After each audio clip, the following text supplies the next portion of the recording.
The sentence that denies most VA claims. The evidence of record does not show a connection between your current diagnosis and your military service, or some variation thereof. That's the sentence. Go find your decision letter. If you see that sentence or something like that, what they're telling you there is they didn't find a nexus.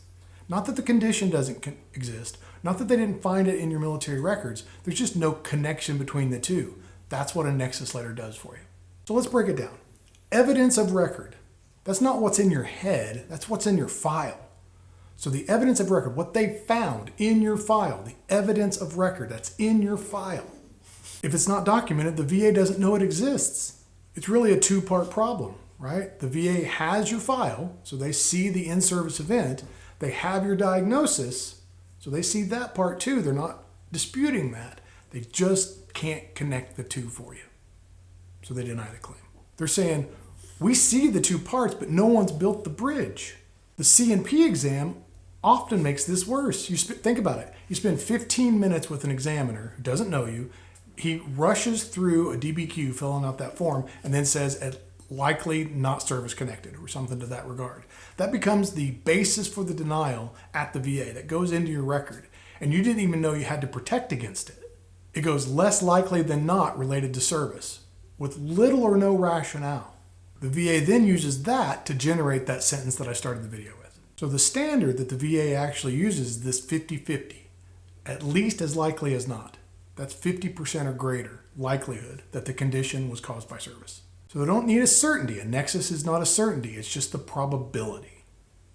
You need the probability in your favor. Most vets don't even know this threshold exists, which means they don't know how achievable it actually is.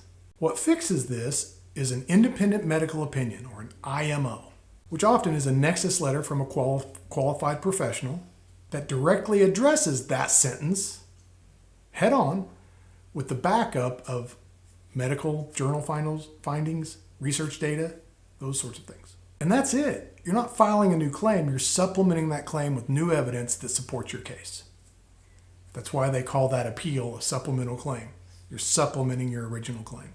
And what you're doing is you're filling the gap that the VA told you existed. The sentence, kind of a bummer when you first get it, but it's actually very helpful. If you were, in your mind, if you were to reframe that denial sentence as a roadmap instead of just a closed door, it's a roadmap to how to get where you want to go. They're telling you the gap you need to fill. The VA told you exactly why the claim failed.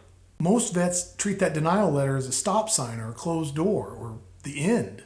It's actually just part of a checklist with one box left unchecked. If you've seen this sentence in one of your decision letters and want to know exactly how to fill that gap, this is what I do. I've got the link below. You can get in my queue. We can be on the phone, hash it out, see if we can help you.